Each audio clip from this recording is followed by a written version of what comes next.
Hi all welcome back. ഇന്ന് ഞാൻ നിങ്ങളോട് ഷെയർ ചെയ്യുന്നത് നല്ല ടേസ്റ്റി ആയിട്ടുള്ള ഒരു കുഷ്ക റൈസിൻ്റെ റെസിപ്പിയാണ് കേട്ടോ.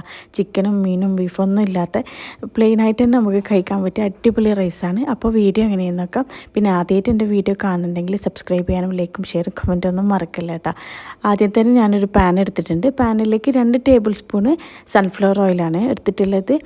എന്നിട്ട് അതിലേക്ക് കുറച്ച് സ്പൈസസ് ആണ് വേണ്ടത്. ഞാനൊരു ബേ ലീഫ് എടുത്തിട്ടുണ്ട്, പിന്നെ ചെറിയ പീസ് പട്ട എടുത്തിട്ടുണ്ട്, പിന്നെ ഒരു 4 ഗ്രാമ്പൂ എടുത്തിട്ടുണ്ട് കേട്ടോ. ഇനി ഇതെല്ലാം ഒന്ന് ഓയിലിലേക്ക് ഇട്ടിട്ടൊന്ന് മൂപ്പിച്ചെടുക്കുകയാണ് കേട്ടോ ചെയ്യുന്നത്. പിന്നെ ബേ ലീഫ് ഇപ്പോൾ ഇടണമെന്നില്ല, ബേ ലീഫ് ഞാൻ എടുത്തതാണ് കേട്ടോ.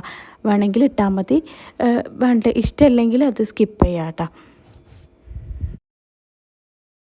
ഇനി ഇതിലേക്ക് കുഞ്ഞുള്ളിയാണ് കേട്ടോ എടുത്തിട്ടുള്ളത്. ഞാനിതൊരു കൈപ്പിടിയിൽ നിറയെ അങ്ങനെ എടുത്തതാണ്. ഇതിങ്ങനെ അളവൊന്നും നോക്കിയിട്ടില്ല. അളവ് നോക്കിയിട്ട് എടുക്കുന്നതാണെങ്കിൽ ഒരു 10-15 എണ്ണം അങ്ങനെ എടുത്താൽ മതി കേട്ടോ.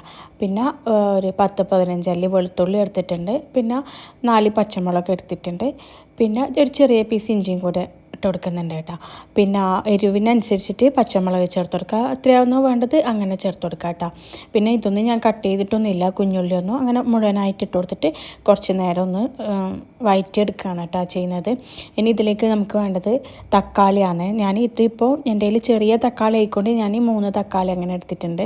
പിന്നെ പഴുത്ത തക്കാളിയാണ് കേട്ടോ എല്ലിനും എടുക്കാൻ വേണ്ടിയിട്ട്. ഇപ്പോൾ വലിയ തക്കാളിയിലാണെങ്കിൽ ഒന്നങ്ങനെ എടുത്താൽ മതി. എന്നിട്ട് ആവശ്യത്തിനുള്ള ഉപ്പെല്ലാം ചേർത്തിട്ട് നല്ലോണം ഒന്ന് വഴറ്റി കൊടുക്കണം കേട്ടോ.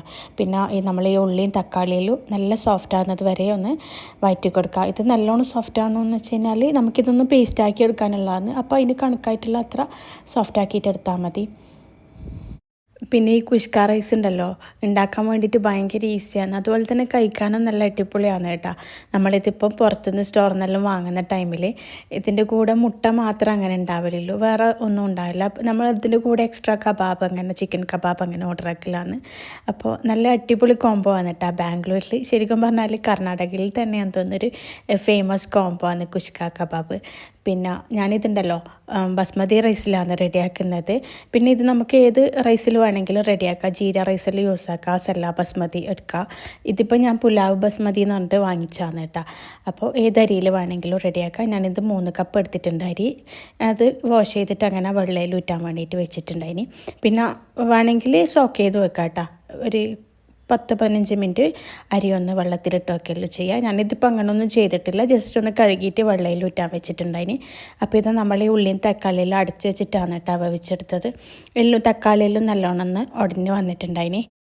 ഇനി കുറച്ച് മല്ലിയിലയും പുതിനയിലയും ഇട്ട് കൊടുക്കുന്നുണ്ട് കേട്ടോ. ഞാൻ മല്ലിയില ഒരു കൈ നിറയെ അങ്ങനെ എടുത്തിട്ടുണ്ട്, അതിനേക്കാളും കുറച്ച് കുറവാണ് പുതിന എടുത്തത്. എന്നിട്ട് ഈ ഒരു മല്ലിയും പുതിനയിലും നല്ലോണം ഒന്ന് മിക്സാക്കി കൊടുക്കുക. കുറച്ച് നേരം ഒന്ന് വേവുന്നത് വരെ വെയിറ്റ് ആക്കുക കേട്ടോ.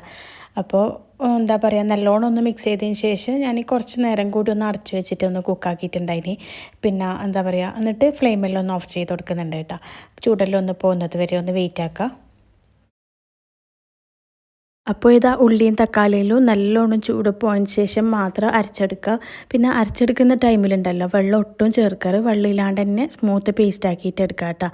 പിന്നെ ഇനി ഈ സമയം കൊണ്ട് നമുക്ക് അരച്ചിട്ട് ഒന്ന് മാറ്റി വെക്കാം. ഈ സമയം കൊണ്ട് നമുക്ക് റൈസാക്കാൻ വേണ്ടിയിട്ട് ഒരു പോട്ട് വെച്ചിട്ടുണ്ട്. പോട്ടെല്ലാം ഒന്ന് ചൂടായി വരുന്ന ടൈമിൽ 3-4 ടേബിൾ സ്പൂൺ ഗീ ഒഴിക്കുന്നുണ്ട് കേട്ടോ. പിന്നെ ഗീ തന്നെ വേണമെന്നില്ല, സൺഫ്ലവർ ഓയിലായാലും കുഴപ്പമില്ല. ഇനി ഈ ഗീയിലേക്ക് 2 വലിയ ഉള്ളി ഒന്ന് സ്ലൈസ് ചെയ്തെടുത്തിട്ടുണ്ട്, പിന്നെ 3-4 പച്ചമുളകും എടുത്തിട്ടുണ്ട് കേട്ടോ. അത് ഉള്ളിയിലേക്ക് അങ്ങനെ ഇട്ട് കൊടുക്കുകയാണ് ചെയ്യുന്നത്. വേണമെങ്കിൽ നമുക്ക് ഉള്ളിയിലും ചേർക്കുന്നതിന് മുന്നേ ഒരു ബേ ലീഫെല്ലാം അങ്ങനെ ഇട്ട് കൊടുക്കാം. ഞാനിതിപ്പം ബേ ലീഫ് ഇടാത്തത് നേരത്തെ നമ്മൾ അരച്ചെടുക്കുന്ന ടൈമിൽ ബേ ലീഫ് ഇട്ടിരുന്നല്ലോ, അതുകൊണ്ടാണ് കേട്ടോ. അതങ്ങനെ ഞാൻ നേരത്തെ പറഞ്ഞിട്ടുണ്ടായിനി അത് ഓപ്ഷനലാണെന്ന്. അങ്ങനെ ചേർക്കുന്നില്ലെങ്കിൽ ഇതിപ്പോൾ ഉള്ളിയെല്ലാം ചേർക്കുന്ന ടൈമിൽ അങ്ങനെ ചേർത്ത് കൊടുത്താൽ മതി. പിന്നെ നമ്മൾ അധികം ചേർത്ത് കഴിഞ്ഞാൽ ഫ്ലേവർ കൂടിപ്പോവുമല്ലോ, അതുകൊണ്ടാണ് ഇപ്പോൾ ചേർക്കാണ്ടുന്നത്. ഇനി ഉള്ളിയെല്ലാം എന്താ പറയുക കുറച്ചും കൂടി ഒന്ന് സോഫ്റ്റായിട്ട് വരാൻ വേണ്ടിയിട്ട് ഉപ്പ് ചേർത്ത് കൊടുക്കുന്നുണ്ട്. ആവശ്യത്തിനുള്ള ഉപ്പ് ചേർത്ത് കൊടുക്കാം കേട്ടോ. ഞാനൊരു 1/4 ടീസ്പൂണെല്ലാം അങ്ങനെ ഉപ്പ് ചേർത്ത് കൊടുത്തിട്ടുണ്ട്. എന്നിട്ട് അധികം നേരം തന്നെ ഒന്ന് വഴറ്റി കൊടുക്കുന്നുണ്ട് കേട്ടോ. ഉള്ളിയും പച്ചമുളകെല്ലാം ഒന്ന് സോഫ്റ്റായിട്ട് വരുന്നവരെ ഒന്ന് വഴറ്റി കൊടുക്കുന്നുണ്ട്. അപ്പോൾ ഇത് ആ ഉള്ളിലും നല്ല സോഫ്റ്റായി വന്നിട്ടുണ്ട്. ഈ സമയത്ത് നമ്മൾ നേരത്തെ അരച്ച് വെച്ചിട്ടില്ലേ ആ ഒരു പേസ്റ്റ് അങ്ങനെ ചേർത്ത് കൊടുക്കുന്നുണ്ട്. പിന്നെ ഈ സമയത്തിൽ ലോ ഫ്ലെയിമിലാണ് കേട്ടോ ഞാൻ വെച്ചിട്ടുള്ളത് ഫ്ലെയിം. ഇനി ഇതിലേക്ക് 1/4 ടീസ്പൂൺ മഞ്ഞൾപ്പൊടിയും കൂടെ ചേർത്ത് കൊടുക്കുന്നുണ്ട്. പിന്നെ 2 ടേബിൾ സ്പൂൺ കാശ്മീരി ചില്ലിയാണ് എടുത്തിട്ടുള്ളത്. പിന്നെ മല്ലി മിക്സ് മുളകില്ലേ അതായാലും കുഴപ്പമില്ല, എന്തെങ്കിലും മുളക് പൊടി മതി. പിന്നെ 1/4 ടീസ്പൂൺ അല്ലെങ്കിൽ 1/2 ടീസ്പൂൺ ഗരം മസാലയും കൂടെ ചേർത്ത് കൊടുക്കുന്നുണ്ട്. പിന്നെ ശരിക്കും പറഞ്ഞാൽ ഈ ഒരു ഗരം മസാലേൻ്റെ ഒരു ടേസ്റ്റാണ് കേട്ടോ മുന്നിട്ട് നിൽക്കല് കുഷ്ക റൈസിലെല്ലാം. പിന്നെ ഞാനിത് ലോ ഫ്ലെയിമിൽ വെച്ചിട്ടാണ് നല്ലോണം ഒന്ന് മിക്സാക്കി എടുക്കുന്നത്. കുറച്ച് ടൈം ഒന്ന് ഇതെല്ലാം കൂടിയിട്ടൊന്ന് മിക്സാക്കി എടുക്കുകയാണ് കേട്ടോ ചെയ്യുന്നത്.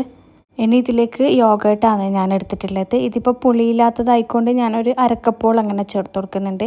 പുളിയില്ല തൈരെല്ലാമെങ്കിൽ ഒരു 1/4 കപ്പെല്ലാം അങ്ങനെ ചേർത്ത് കൊടുത്താൽ മതി. പിന്നെ തൈരെല്ലാം ചേർത്തിട്ട് നല്ലോണം ഒന്ന് മിക്സാക്കി എടുത്തിട്ടുണ്ട്. ഇനി ഇതിലേക്ക് നമ്മൾ റൈസിലേക്ക് വേണ്ടിയിട്ടുള്ള വെള്ളമാണ് കേട്ടോ ഒഴിച്ച് കൊടുക്കുന്നത്. ഇത് ഇളം ചൂടുവെള്ളമാണ് ഞാൻ ഒഴിച്ച് കൊടുക്കുന്നത്. 1 കപ്പ് അരിക്ക് 1.5 കപ്പ് വെള്ളം എന്നില്ല മെഷർമെൻറ്റിലാണ് കേട്ടോ എടുത്തത്. ഇതിപ്പോൾ 4.5 കപ്പ് വെള്ളമുണ്ട്. ഞാൻ 3 കപ്പ് റൈസാണ് റെഡിയാക്കുന്നത്. അപ്പോൾ ഈ ഒരു മിക്സിയിലേക്ക് തന്നെ വെള്ളം ഒഴിച്ച് കൊടുത്തിട്ട് നല്ലോണം ഒന്ന് മിക്സ് ആക്കിയിട്ട് എടുക്കുക. എന്നിട്ട് ഉപ്പിൻ്റെ എല്ലാം ഒരു ടേസ്റ്റ് നോക്കിയിട്ട് ഉപ്പെല്ലാം ഒന്ന് ചേർത്ത് കൊടുക്കുക കേട്ടോ. പിന്നെ നമ്മൾ നേരത്തെ ചേർത്ത പേസ്റ്റിലെല്ലാം ഉപ്പുള്ളതുകൊണ്ടില്ലേ നോക്കിയിട്ട് അങ്ങനെ ചേർത്ത് കൊടുത്താൽ മതി. നമ്മളെ റൈസിനും കൂടെ പിടിക്കാനുള്ള അത്ര ഉപ്പ് ചേർത്ത് കൊടുക്കുക കേട്ടോ ഈ ഒരു വെള്ളത്തിലേക്ക്. എന്നിട്ട് നല്ലോണം ഒന്ന് മിക്സ് ആക്കിയിട്ട് എടുക്കുക. പിന്നെ ഇളം ചൂടുവെള്ളം ഒഴിച്ചു കൊടുത്തുകൊണ്ട് തന്നെ ഞാനിത് കുറച്ച് നേരം അങ്ങനെ ചൂടാക്കാൻ ഇനി വെക്കുന്നില്ല. ഡയറക്റ്റ് അങ്ങനെ അരി ഇട്ട് കൊടുക്കുകയാണ് കേട്ടോ ചെയ്യുന്നത്. ഉപ്പെല്ലാം ചേർത്തതിന് ശേഷം നേരെ അരി ഇട്ട് കൊടുക്കുകയാണ് ചെയ്യുന്നത്. പിന്നെ അരിയെല്ലാം ചേർത്തിട്ട് കുറച്ചധികം നേരം തന്നെ ഞാനൊന്ന് മിക്സാക്കി കൊടുത്തിട്ടുണ്ടായിന്. മസാല എല്ലാം ഒന്ന് എല്ലായിടത്തും എത്താൻ വേണ്ടിയിട്ട്. എന്നിട്ട് അടച്ചു വെച്ചിട്ട് കുറച്ച് നേരം കഴിഞ്ഞിട്ട് ഞാൻ ഒന്ന് ഓപ്പൺ ആക്കിയിട്ട് ഒന്നും കൂടെ ഒന്ന് മിക്സ് ചെയ്തെടുത്തിട്ടുണ്ടായിന്. പിന്നെ നമ്മൾ മിക്സ് ചെയ്യുന്ന ടൈമിലൊന്നും ഇങ്ങനെ കുത്തി ഇളക്കരുത് കേട്ടോ, അന്നേരം അരിയെല്ലാം പൊടിഞ്ഞ് പോവും. മെല്ലനെ ഒന്ന് മിക്സ് ആക്കിയിട്ട് എടുത്താൽ മതി. ഇടയ്ക്കിടയ്ക്ക് ഒന്ന് ഓപ്പൺ ആക്കിയിട്ട് നമ്മൾ സാധാരണ നെയ്ച്ചോറാക്കുന്ന പോലെ തന്നെയാണ്. നമ്മൾ ഇടയ്ക്കൊന്ന് ഓപ്പൺ ആക്കിയിട്ടൊന്ന് മിക്സ് ചെയ്തെടുക്കില്ലേ അതുപോലെ തന്നെയാണ് ഞാൻ ചെയ്തത്. അപ്പോൾ ഇത് ഒന്ന് മിക്സ് ആക്കി കൊടുത്തതിന് ശേഷം അടച്ചു വെച്ചിട്ട് ലോ ഫ്ലെയിമിൽ ഒന്നും കൂടെ ഒന്ന് വെക്കുക കേട്ടോ. ലോ ഫ്ലെയിം അല്ലെങ്കിൽ മീഡിയം ഫ്ലെയിമിൽ വെച്ച് കൊടുത്താൽ മതി. വെള്ളയിലൊന്ന് വറ്റി വന്നിട്ടുണ്ടായിന് കുഷ്ക റൈസിൻ്റെ. അപ്പോൾ ഇത് ശരിക്കും വെന്ത് വന്നിട്ടില്ല കേട്ടോ. ഞാനിത് ജസ്റ്റ് ഒന്ന് മിക്സ് ചെയ്തിട്ട് കുറച്ച് നേരം കൂടി ഒന്ന് അടച്ചു വെച്ചിട്ട് കുക്ക് ചെയ്യുകയാണ് ചെയ്യുന്നത്. നമ്മളിതിപ്പോൾ പുറത്തുനിന്ന് വാങ്ങുന്ന ടൈമിലുണ്ടല്ലോ നല്ല ഡ്രൈ ആയിട്ടാണ് ഉണ്ടാവല്. ലോങ് റൈസിലാണ് ഉണ്ടാവില്ല, നല്ല ലോങ് റൈസിലാണ് ഉണ്ടാവില്ല ബസ്മതി. ഇതിപ്പോൾ അത്ര ലോങ് റൈസ് അല്ല, എന്നാലും ജീര റൈസും അല്ല, അങ്ങനത്തെ ഒരു ടൈപ്പിലുള്ള അരിയാണ് കേട്ടോ പുലാവ് ബസ്മതി. നല്ലോണം ഒന്ന് മിക്സ് ആക്കിയതിന് ശേഷം ഇതിൻ്റെ മേലയിൽ കുറച്ച് മല്ലിയിലയും കൂടെ ഇട്ട് കൊടുത്തിട്ട് അടച്ചു വെച്ചിട്ട് ഒരു 10-15 മിനിറ്റോളം ഞാനൊന്ന് വേവിച്ചെടുക്കുകയാണ് കേട്ടോ ചെയ്യുന്നത്. പിന്നെ ആ ഫ്ലെയിം എപ്പോഴും മീഡിയം ഫ്ലെയിം അല്ലെങ്കിൽ ലോ ഫ്ലെയിമിലെല്ലാം വെക്കാൻ വേണ്ടിയിട്ട് പ്രത്യേകം ശ്രദ്ധിക്കണം, അല്ലെങ്കിലെല്ലാം അടിയിൽ പിടിച്ചോ. ഞാനിതിപ്പോൾ ഒരു 10-15 മിനിറ്റ് അങ്ങനെ വെച്ചിട്ടുണ്ട്. എന്നിട്ട് ഓപ്പൺ ചെയ്തിട്ട് ഒന്ന് മിക്സ് ആക്കി എടുക്കുകയാണ് കേട്ടോ ചെയ്യുന്നത്. മസാല എല്ലാം നല്ല പെർഫെക്റ്റായി വന്നിട്ടുണ്ട്, അടിപൊളിയാണ് കേട്ടോ. ഇത് കുറച്ച് ടൈം കഴിഞ്ഞാൽ ഇതിനേക്കാളും ഡ്രൈ ആവും. അപ്പോൾ നല്ല സ്മെല്ലും ഉണ്ട്, അടിപൊളിയാണ്, കഴിക്കാൻ വേണ്ടിയിട്ട് ഉണ്ടാക്കാനും ഈസിയാണ്. പിന്നെ കുക്കറിൽ ചെയ്യുന്നുണ്ടെങ്കിൽ ഇത്ര ഒന്നും പണിയില്ല കേട്ടോ. ഇടയ്ക്കിടയ്ക്കൊന്നും ഇങ്ങനെ മിക്സ് ഒന്നും ആക്കണ്ട, അല്ലെ വേഗം റെഡിയാവും. ഞാനിത് ലഞ്ചിന് വേണ്ടിയിട്ട് റെഡിയാക്കിയതാണ് കേട്ടോ. ലഞ്ചിനായാലും ഡിന്നറിനായാലും നല്ല അടിപൊളിയാണ് കഴിക്കാൻ വേണ്ടിയിട്ട്. കറിൻ്റെ ഒന്നും ആവശ്യമില്ല, അല്ല നല്ല പ്ലെയിനായിട്ട് കഴിക്കാനാണ് എനിക്ക് ഏറ്റവും ഇഷ്ടം. വേണമെങ്കിൽ നമുക്കിതിൻ്റെ കൂടെ കബാബോ അല്ലെങ്കിൽ ചിക്കൻ ഫ്രൈയോ ബീഫ് ഫ്രൈയോ അങ്ങനെ എന്ത് വേണമെങ്കിലും എടുക്കാം. ഞാനിത് ചൂടോടെ തന്നെയാണ് സെർവ് ചെയ്യുന്നത്. പിന്നെ ഇതുവരെ കുഷ്ക റൈസ് ഒന്നും ട്രൈ ചെയ്ത് നോക്കിയില്ലെങ്കിൽ എന്തായാലും ഒന്ന് ട്രൈ ചെയ്ത് നോക്കുക കേട്ടോ. എന്തായാലും ഇഷ്ടപ്പെടും, അത്രയും നല്ല അടിപൊളിയാണ് റൈസ്. പിന്നെ ഞാൻ ഇതിൻ്റെ മേലെ കുറച്ച് മല്ലിയിലെല്ലാം വെച്ചിട്ടൊന്ന് സെറ്റാക്കി എടുത്തിട്ടുണ്ട്. പിന്നെ ഇതിൻ്റെ കൂടെ ഞാൻ മുട്ടയാണ് കേട്ടോ പുഴുങ്ങിയത് വെച്ചിട്ടുള്ളത്. നമ്മൾ വാങ്ങിക്കുന്ന ടൈമിൽ ഇതേപോലെ തന്നെ ഉണ്ടായാലും കുറച്ച് ഉള്ളിയും കക്കിരിയും പിന്നെ ഒരു മുട്ടയും ഉണ്ടാവും. ഇൻഷാ അല്ലാഹ് ഇനിയും നല്ല നല്ല റെസിപ്പീസ് എല്ലാം ആയിട്ട് വരുന്നവരേക്കും. See you all.